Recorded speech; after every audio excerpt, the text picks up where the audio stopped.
Hi guys, welcome back to my channel questionology. दोस्तों, इस video में आप लोगों के लिए कवर कर रहा हूं जीके, जीएस और स्टैटिक जीके के जितने भी दोस्तों क्वेश्चन बनते हैं वन लाइनर फॉर्म में, यहां पर मैं वीडियो के फॉर्मेट में ला रहा हूं। दोस्तों, आप लोग को बता दूं, ये वीडियो उन सभी स्टूडेंट के लिए इम्पोर्टेंट रहने वाली है जो स्टूडेंट रेलवे के एग्ज़ाम की तैयारी कर रहे हैं, जैसे कि RPF, SI, constable, railway group D, NTPC और ये पैरामेडिकल और दोस्तों एएलपी वालों सभी एग्ज़ाम के लिए दोस्तों ये इम्पोर्टेंट रहने वाले हैं। यहाँ पर दोस्तों क्विक रिवीजन के तौर पर आप लोग इस वीडियो को देख सकते हैं। रिवीजन जिसको करना है तो दोस्तों वो इसमें ज्वाइन कर सकता है, क्योंकि यहाँ पर दोस्तों वन लाइनर फॉर्म में क्वेश्चन रहते हैं। इसका फ़ायदा ये होता है कम समय में ज़्यादा क्वेश्चन आप लोग के रिवाइज हो जाते हैं। इससे पहले की सभी वीडियो को दोस्तों मैंने प्लेलिस्ट में ऐड कर दी है, उसको आई बटन पर आप लोग जाकर देख सकते हैं। और आपको बता दूँ दोस्तों, रात को 8 बजे अगर आपको एक्सप्लेनेशन के साथ पढ़ना है, व्याख्या के साथ डिटेल में पढ़ना है, तो रात को 8 बजे वीडियो अपलोड होती है, वहाँ पर आप लोग देख सकते हैं। यहाँ पर रिवीजन के लिए दोस्तों रहता है। तो चलिए देखें, यहाँ पर पंचायती राज व्यवस्था से जो इम्पोर्टेंट क्वेश्चन बनते हैं उसको देख लेते हैं। भारत में पंचायती राज शब्द का अभिप्राय ग्रामीण स्थानीय स्वशासन पद्धति से होता है। पूछा जा सकता है दोस्तों कि इसका अभिप्राय किससे होता है। 4 ऑप्शन आप लोग को मिल जाएंगे, तो ये आंसर रहेगा। 1882 में लॉर्ड रिपन ने सर्वप्रथम स्थानीय स्वशासन व्यवस्था का सुझाव दिया था। पूछा जा सकता है कि किसने दोस्तों ये सुझाव दिया था, तो लॉर्ड रिपन इसका राइट आंसर हो जाएगा। लॉर्ड रिपन को स्थानीय स्वशासन का जनक कहा जाता है, जैसे कि अभी मैंने बताया। स्थानीय स्वशासन को लोकतंत्र की पाठशाला किसने कहा था? लॉर्ड ब्रॉयस ने दोस्तों कहा था। भारत में पंचायती राज व्यवस्था कहाँ से प्रेरित है? तो पूर्व सोवियत संघ से दोस्तों ये प्रेरित रहती है।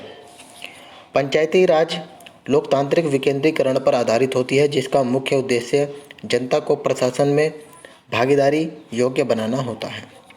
लोकतांत्रिक विकेंद्रीकरण का सुझाव दोस्तों किसके द्वारा दिया गया था? ये बलवंत राय मेहता के द्वारा दिया गया था।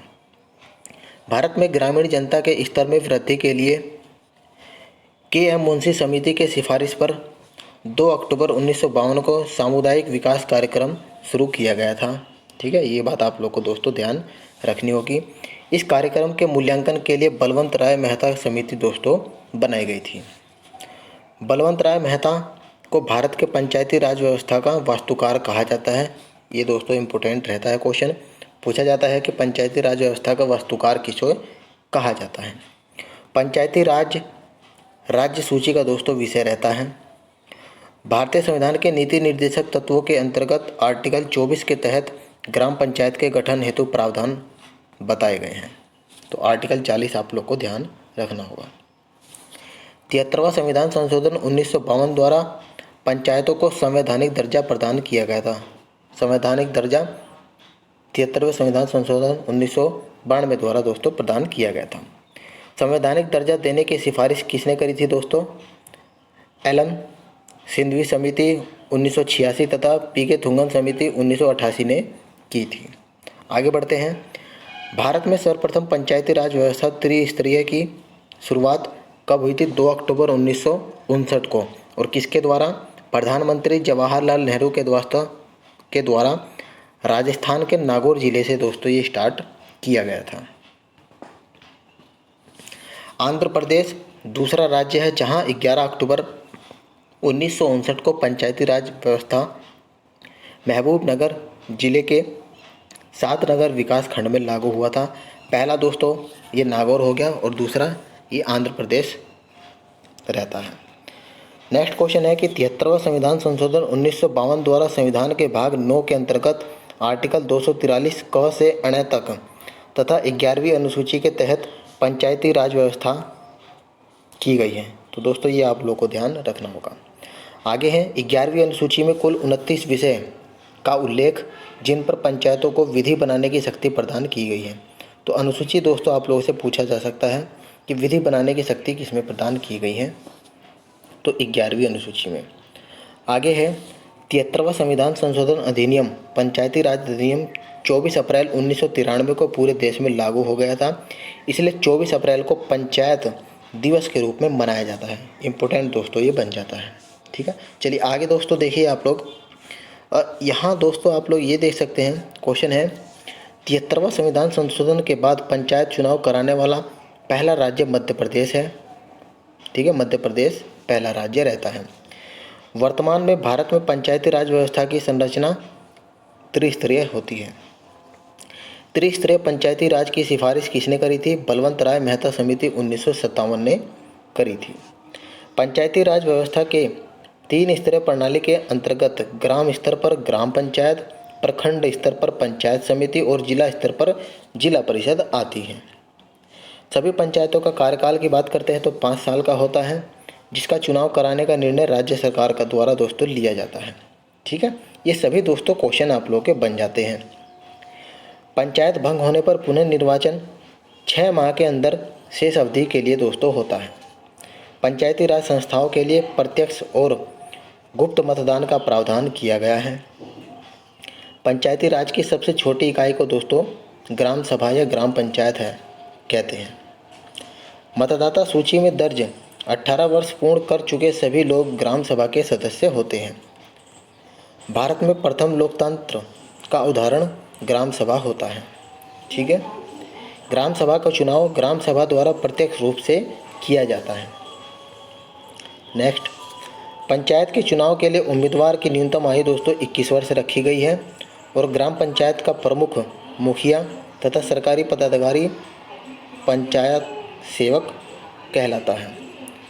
ग्राम सभा का बैठक सरपंच बुलाता है, उसी के द्वारा दोस्तों बैठक बुलाई जाती है। सरपंच को उसके कार्यकाल के 2 वर्ष बाद 2/3 बहुमत द्वारा हटाया जा सकता है। ये दोस्तों इम्पोर्टेंट रहता है। सरपंच हेतु जमानत राशि 200 रुपये तय की गई है। वैध मत का 1/6 भाग प्राप्त करने में असफल व्यक्ति को जमानत राशि जब्त की जाती है। ठीक है, ग्राम पंचायतों के आय का स्रोत मेला और बाजार टैक्स होता है।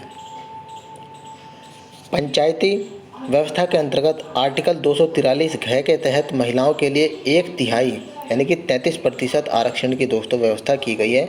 आरक्षण से संबंधित क्वेश्चन पूछा जा सकता है। अगस्त 2009 में पंचायती राज में महिलाओं के लिए 50% आरक्षण को कैबिनेट ने दोस्तों मंजूरी दे दी थी। पूछा जा सकता है 50% आरक्षण दोस्तों कब मिला था? तो 2009 इसका राइट आंसर हो जाएगा। ग्राम पंचायत में सदस्यों की संख्या 10 मिनिमम और मैक्सिमम 20 होती है। ग्राम पंचायत का गठन 1000 से अधिक आबादी वाले गांव में किया जाता है। ब्लॉक स्तर पर पंचायत समिति एक प्रशासनिक प्राधिकरण होता है। ठीक है, चलिए अब दोस्तों यहाँ पर देखिए अगला क्वेश्चन है कि पंचायत समिति ग्राम पंचायत एवं जिले के मध्य संपर्क स्थापित करता है। पंचायत समिति का कार्य होता है ग्राम पंचायत और जिले के मध्य संपर्क स्थापित करना। पंचायत समिति के प्रमुख विभिन्न राज्यों में प्रमुख, चेयरमैन, प्रधान आदि कहलाते हैं। अलग अलग राज्यों में अलग अलग दोस्तों इसका नाम रहता है। पंचायत समिति का सचिव प्रखंड विकास पदाधिकारी यानी कि BDO कहलाता है। ब्लॉक और जिला स्तर पर अध्यक्षों का निर्वाचन किस तरह से होता है? तो अप्रत्यक्ष रूप से किया जाता है। ग्राम पंचायत की बैठक के लिए 1/3 सदस्यों को उपस्थित होना अनिवार्य होता है। पंचायती राज की सबसे बड़ी संस्था जिला परिषद होती है, जिसका चेयरमैन जिलाधिकारी होता है। ये इम्पोर्टेंट रहता है। जिला परिषद का मुख्य कार्य समन्वय और पर्यवेक्षण करना होता है। स्थानीय सांसद और विधायक जिला परिषद के पदेन सदस्य होते हैं। भारत में कलेक्टर पद का सृजन 1772 ईस्वी में वॉरेन हेस्टिंग द्वारा किया गया था। ठीक है, केंद्र सरकार में ग्रामीण विकास मंत्री पंचायती राज के विभिन्न अंगों की निगरानी करता है। अरुणाचल प्रदेश राज्य में पंचायती राज प्रणाली नहीं है। ये दोस्तों आप लोगों को ध्यान रखना होगा। अरुणाचल प्रदेश में पंचायती राज संस्थाएं अपनी निधि हेतु सरकारी अनुदान पर निर्भर रहती हैं। पंचायत स्तर पर राज्य सरकार का प्रतिनिधित्व ग्राम सेवक करता है। पंचायती राज व्यवस्था के अंतर्गत द्विस्तरीय संरचना का सुझाव अशोक मेहता समिति 1977 ने दिया था। द्विस्तरीय प्रणाली के अंतर्गत ग्राम स्तर पर मंडल पंचायत तथा जिला स्तर पर जिला परिषद शामिल होते हैं। अगला, पंचायती राज व्यवस्था के अंतर्गत टैक्स लगाने की सिफारिश किसके द्वारा दी गई थी? अशोक मेहता समिति ने की थी। 73वें संविधान संशोधन कानून के अंतर्गत 20 लाख से अधिक जनसंख्या वाले प्रदेश को पंचायती राज की त्रिस्तरीय प्रणाली तथा 20 लाख से कम आबादी वाले प्रदेश में द्विस्तरीय प्रणाली लागू करने की बात कही गई थी। आगे बढ़ते हैं। पंचायती राज व्यवस्था के अंतर्गत 4 स्तरीय संरचना का सुझाव किसने दिया था? पीवी के राय समिति 1985 ने दोस्तों दिया था। 4 स्तरीय संरचना के अंतर्गत ग्राम स्तर पर ग्राम सभा, मंडल स्तर पर मंडल पंचायत, जिला स्तर पर जिला परिषद तथा राज्य स्तर पर राज्य विकास परिषद आती है। पश्चिम बंगाल एक ऐसा राज्य है जहां 4 स्तरीय प्रणाली व्यवस्था अपनाई गई है, इम्पोर्टेंट रहता है। तो दोस्तों उम्मीद करता हूं आप लोगों ने यहां से कुछ नया सीखा होगा और आप लोग का रिवीजन अच्छा हो गया होगा। डिटेल में अगर आप लोग को पढ़ना है तो रात की 8 बजे वाली क्लास आप लोग ज्वाइन कर सकते हैं। तो वीडियो अगर आप लोग को इन्फॉर्मेटिव लगी हो तो अपने फ्रेंड सर्कल में शेयर कर सकते हैं, वीडियो को लाइक कर सकते हैं। मिलते हैं आपको नेक्स्ट वीडियो में, तब तक के लिए धन्यवाद फ्रेंड्स।